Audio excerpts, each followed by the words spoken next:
لا الہ تیری شان یا وحدہ، تو خیال و تجسس تو ہی آرزو۔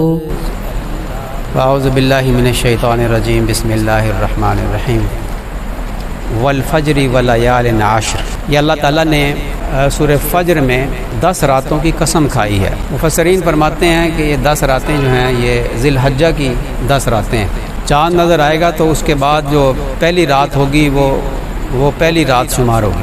10 راتوں کی اللہ نے قسم کھائی ہے۔ اس کی فضیلت حدیث میں بڑی بیان ہوئی ہے۔ فرمایا کہ یہ جو ذی الحجہ کا جو عشرہ ہے، یہ جو پہلا عشرہ ہوتا ہے ذی الحجہ کا عید تک، اس کے بارے میں فرمایا کہ اللہ تعالیٰ کے نزدیک ان 10 راتوں کی جو عبادت ہے وہ ہر رات لیلۃ القدر کے برابر عبادت کا ثواب ہے۔ اور ہر دن روزہ رکھنا، فرمایا ایک روزہ اس ذی الحجہ کے جو عشرے کے 9 دن بنتے ہیں، ہر روزہ 1 سال کے روزوں کے برابر اجر ہے، اس کا 1 سال کے روزوں کے برابر اجر ہے۔ اور اللہ تعالیٰ شانہ کے نزدیک ان دنوں میں، ان راتوں میں عبادت سے بڑھ کر اللہ تعالیٰ شانہ کے ہاں کوئی دنوں میں، پورے سال میں کسی دن میں عبادت اتنی محبوب نہیں جتنی عبادت اللہ تعالیٰ کو ان راتوں اور دنوں میں عبادت محبوب ہے۔ یہ اللہ تعالیٰ کے ہاں بہت محبوب دن اور رات ہیں۔ اللہ اکبر کبیرہ۔ لیکن ہم غافل ہیں رمضان المبارک میں، کیونکہ ایک ماحول بنا ہوا ہوتا ہے اور 70 درجے اجر بڑھا ہوا مشہور ہے کہ روزوں میں عبادت کا اجر بڑھ جاتا ہے، نفلی عبادت کا ثواب فرض کے برابر، فرضوں کی عبادت 70 فرضوں کے برابر اجر ہوتا ہے، پھر لیلۃ القدر کی تلاش بھی ہوتی ہے۔ تو ایک ماحول بنا ہوتا ہے تو اس میں عبادت ہم خوب کرتے ہیں۔ شیطان بھی قید ہوتا ہے، اب شیطان تو قید ہے نہیں، تو ہم ان راتوں اور دنوں سے غافل رہتے ہیں اکثر۔ تو یہ دن شروع ہو رہے ہیں تو کوشش کرنی چاہیے، گرمی ہے شدید، بعض ہمت والے ماشاءاللہ روزہ رکھ سکتے ہیں تو روزہ رکھیں، ورنہ اجر تو بڑھا دیا جاتا ہے نا۔ یعنی روزے کا ثواب 1 سال کے روزوں کے برابر ثواب جو بتایا حدیث شریف میں، اگر ہم اسی پہ قیاس کریں تو اس کا مطلب ہے کہ ہم جو عبادت دوسری کریں گے روزے کے علاوہ، اس کا بھی اجر اللہ تعالیٰ بڑھا دیں گے۔ راتوں کی عبادت کا تو ہے نا، راتوں میں ہم قیام کریں، اگر پوری رات قیام نہیں کر سکتے، ہم اپنی عبادت کو کم از کم بڑھا تو دیں نا۔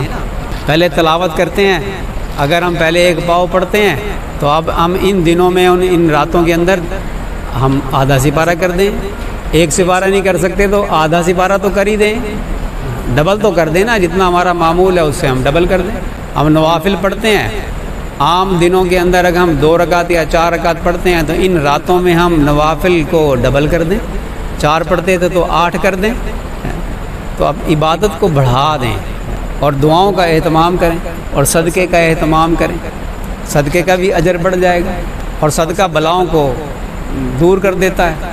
اور دعاؤں سے فرمایا کہ اپنے بیماروں کا صدقہ سے علاج کرو، اور آنے والی بلاؤں کا دعاؤں سے استقبال کرو۔ یعنی دعاؤں کو، جو بلا ہے وہ صدقے کو پھاند نہیں سکتی، اور دعا جو ہے وہ بلاؤں کو ٹال دیتا ہے۔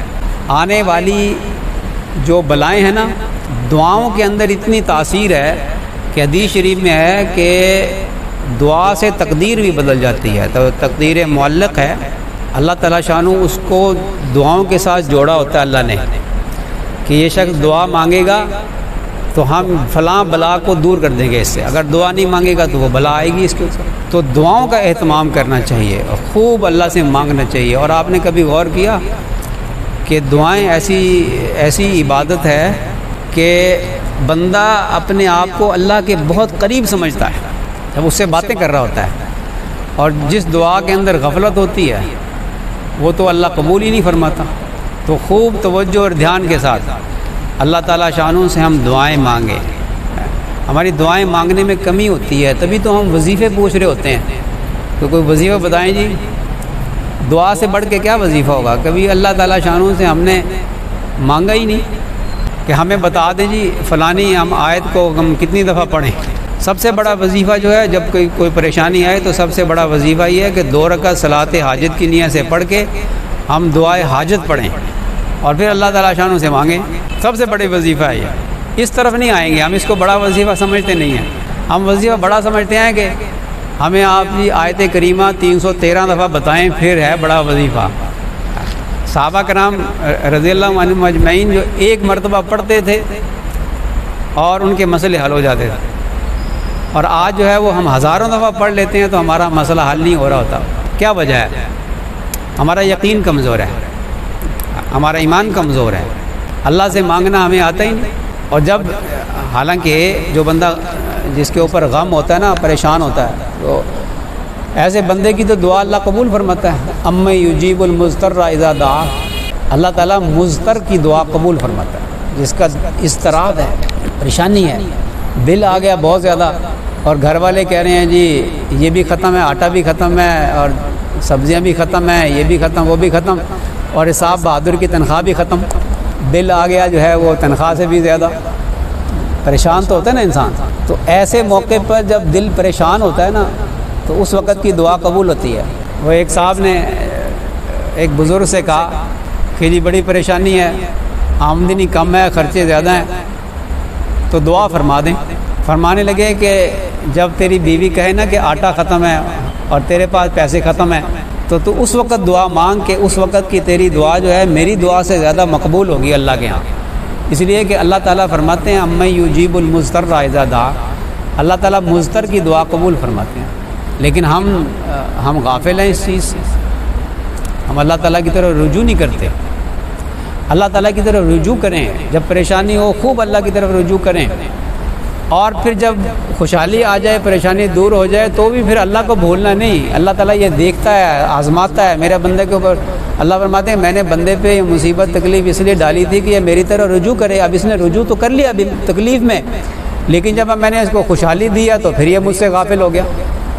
اللہ کو یہ پسند نہیں ہے. اس لیے آتا ہے روایت میں کہ جب بندہ ہر حال میں, خوشی میں, غمی میں, ہر حال میں اللہ کو یاد کرتا رہتا ہے نا, تو اس پر پھر جب تکلیف آتی ہے اور یہ پھر اللہ سے دعا کرتا ہے یا اللہ یا اللہ یا اللہ, یہ تکلیف آ گئی, تو فرشتے کہتے ہیں بڑی مانوس آواز ہے. یہ خوشحالی میں بھی اللہ سے مانگتا رہتا تھا, پھر وہ اس کی دعا کے اندر شامل ہو کر آمین کہتے ہیں. اچھا, اور جو بندہ خوشحالی میں تو اللہ کو یاد نہ کرے, اور جب تکلیف آئے تو پھر اللہ کرے, تو فرشتے کہتے ہیں کہ بڑی غیر مانوس آواز ہے. جب خوشحالی تھی اس وقت منمانیاں کرتا پھرتا تھا, یاشیاں کرتا پھرتا تھا, اس وقت اللہ کو یاد نہیں کرتا تھا. اب تکلیف آئی ہے تو اللہ کو یاد کر رہا ہے, بڑی غیر مانوس آواز ہے. تو اس سے معلوم ہوا کہ جو تقوی والے لوگ ہیں, جو ہر حال میں اللہ کو یاد کرتے ہیں, ان کو فرشتے بھی دوست رکھتے ہیں. اور موت کے وقت وہ فرشتے اس کو کہتے ہیں کہ ہم دنیا میں تیرے دوست تھے, تو فکر نہ کر, غم نہ کر, پریشان نہ ہو, ہم تمہارے دنیا میں بھی دوست ہیں, آخرت میں بھی تمہارے دوست ہیں, اس لیے آگے کی کا بھی غم نہ کرو. اللہ تخافوا ولا تحزنوا وابشروا بالجنہ, جنت کی بشارت دو, جنت کی بشارت دیتے ہیں. یہ ان کے لیے جو ہر حال میں اللہ کی طرف رجوع کرنے والے ہیں اور اپنے یقین کو پختہ کرتے ہیں اور اللہ تعالیٰ شانوں کے ساتھ تعلق کو مضبوط کرتے ہیں, یہ ان کے لیے ہے.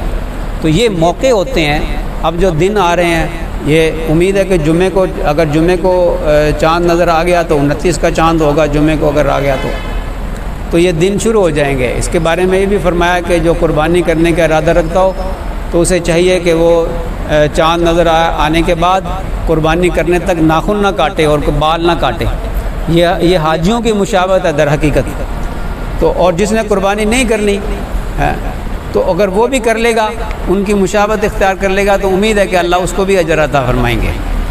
تو یہ مستحب ہے. چاند نظر جمعے کا دن ہوگا تو جمعے کے دن بھی ناخن کاٹنا سنت ہے, تو جمعے کے دن ناخن کاٹ لیں گے, تو اس کے بعد پھر قربانی کرنے تک جو ہے وہ ناخن نہیں کاٹیں گے, نہ کوئی بال کاٹیں گے, نہ حجامت بنوائیں گے, کوئی بھی جسم کے بال نہیں کاٹیں گے. حاجیوں سے مشابہت اختیار کریں گے. یہ عاشقانہ عبادت ہے حج, تو وہ عاشقانہ وہاں عبادت کر رہے ہیں, تو ہم بھی کچھ عاشقوں کی جب نقل اتاریں گے تو اللہ تعالیٰ شانہ وہ محبت اپنی جو حاجیوں کو عطا فرمائے گا, اللہ اس کا ذرہ ہمیں بھی نصیب فرما دے گا, تو ہمارا بیڑا پار ہو جائے گا. تو اس لیے یہ جو 10 دن ہیں, یہ 10 دن خوب عبادت کے اندر گزارنے ہیں اور خوب اللہ کی طرف متوجہ ہونا ہے. اور جو عید کی رات ہے اس کی تو بڑی فضیلت ہے.